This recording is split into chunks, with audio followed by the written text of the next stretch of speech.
دوسری چیز یہ جو حج ہے یہ ہماری تربیت کا بھی ذریعہ ہے. کون سی؟ اخلاقی تربیت. اس پوائنٹ پر ذرا آپ غور کریں, ذرا اس کے اوپر آپ توجہ کریں. اللہ تعالیٰ کا حج کے بارے میں فرما رہے ہیں الحج اشہر معلومات.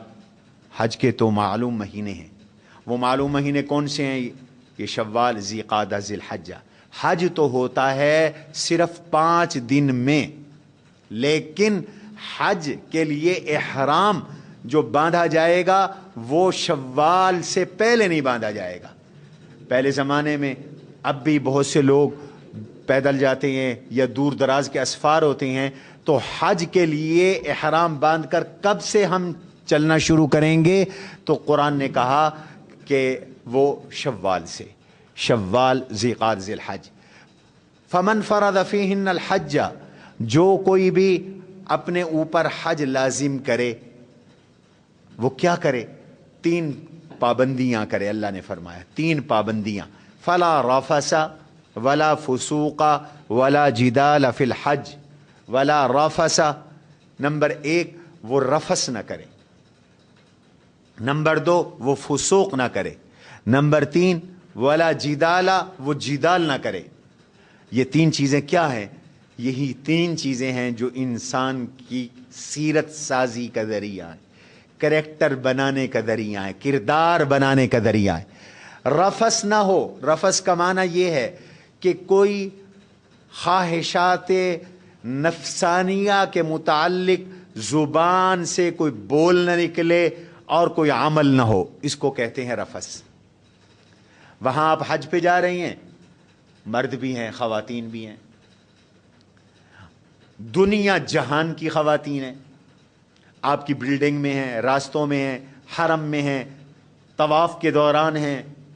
تو فرمایا دیکھو تم بھی جوان ہو, دوسری طرف جوان خواتین بھی موجود ہیں, تو تمہاری پہلی ٹریننگ یہ ہے کہ باوجود ہے کہ یہاں مخلوط مجمع ہے, مخلوط اجتماع ہے, شرق و غرب کے لوگ ہیں, کائنات کا سارا حسن یہاں پلٹا ہوا ہے, لیکن تم نے اپنے آپ کو اتنا مضبوط بنانا ہے, اتنا مضبوط بنانا ہے, اتنا مضبوط بنانا ہے کہ وہاں کوئی نفسانی ہیجان انگیز گفتگو نہ ہو. حتیٰ کہ میاں بیوی بھی جا رہے ہو اور حالت احرام کے اندر ہو تو اس طرح کی کوئی گفتگو نہ ہو, اس طرح کا کوئی عمل نہ ہو.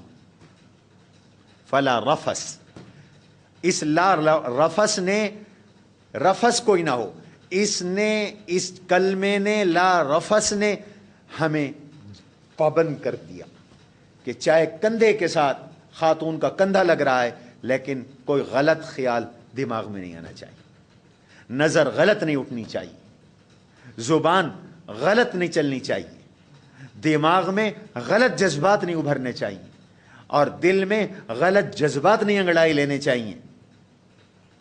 اور اس طرح تم نے پورا حج کرنا ہے. گویا کہ ہمیں پریکٹس کروائی جا رہی ہے کہ اپنے آپ کو کردار کے لحاظ سے مضبوط رکھو. مرد بھی اور خواتین بھی دونوں کردار کے لحاظ سے اپنے آپ کو مضبوط رکھیں اور کردار کے لحاظ سے محفوظ رکھیں. یہ پہلی پابندی قرآن نے ذکر کی, فلا رفث. دوسرا ولا فسوق, وہاں پاکیزہ مقامات پر, مقدس مقامات پہ جا رہے ہو, مقدس مقصد کے لیے جا رہے ہو, لہذا ولا فسوق, یہ طے کر کے جاؤ کہ ہم نے وہاں کوئی گناہ نہیں کرنا. حج اللہ کی محبت کا نام ہے. اللہ کے محبت کے اس سفر میں کوئی اللہ کی نافرمانی کا عمل نہ ہو. ولا فسوق, یہ ایک جامع کلمہ اللہ نے بولا ہے. کسی قسم کا کوئی گناہ نہیں کرنا, نہ کسی بندے کا حق تلف ہو, نہ رب ذوالجلال کا حق تلف ہو, نہ ہماری وجہ سے کسی انسان کو تکلیف ہو, حتیٰ کہ جانور کو بھی تکلیف نہ ہو, مخلوق کو تکلیف نہ ہو, اور اللہ تعالیٰ کا کوئی حکم ٹوٹے نہ. اور تیسری ہے ولا جدالا, یہ اخلاقی تربیت کا سفر ہے, لہذا قوت برداشت پیدا کرو اور اس کو امپروو کرو. اس کو بڑھاؤ اور وہاں اس کی پریکٹس کرو کہ وہاں بہت سی چیزیں تمہارے مزاج کے خلاف ہوں گی، بہت سے کام تمہارے مزاج کے خلاف ہوں گے، اس پہ طبیعت بھڑکے گی، جذبات بھڑکیں گے، غصہ آئے گا۔ فرمایا اس غصے کو پینا ہے اور جھگڑنا نہیں ہے، لڑائی نہیں کرنی ہے۔ ولا جدال فی الحج، یہ 3 پابندیاں ذکر کی۔ گویا کہ اگر ہم وہاں 40 دن کے اندر اپنے اوپر یہ کنٹرول کر لیتے ہیں، اپنی نظر اور اپنی سوچ پاکیزہ رکھتے ہیں، گناہ ہم کوئی نہیں کرتے اور لڑائی اور جھگڑا بھی نہیں کرتے، تو ہم ایک بہترین با اخلاق اور بہترین انسان بن کر واپس آئیں گے۔ یہی چیزیں ہیں جو آج ہمارے معاشرے میں تباہی کا ذریعہ ہیں۔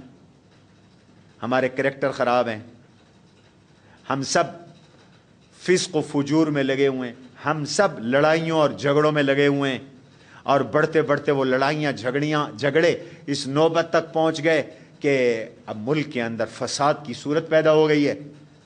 تو حج کی جو غرض ہے وہ ان صفات کو انسانی معاشرے میں ابھارنا ہے، ایک مسلمان کے اندر ان صفات کو پیدا کرنا ہے، اس کو با اخلاق بنانا ہے، اس کو با کردار بنانا ہے۔ ولا جدال فی الحج، اور اس طرح اگر حج ہے تو آپ صلی اللہ علیہ وسلم فرماتے ہیں من حج ولم یفسق ولم یرفث رجع کیوم ولدته امه، جس نے اس طرح حج کیا کہ اس نے کچھ سیکسول حرکت نہیں کی، گفتگو نہیں کی اور گناہ نہیں کیا، وہ حج کر کے واپس آ رہا ہے، ایسے گناہوں سے پاک ہو کر آ رہا ہے جیسے آج یہ ماں کے پیٹ سے پیدا ہوا ہے۔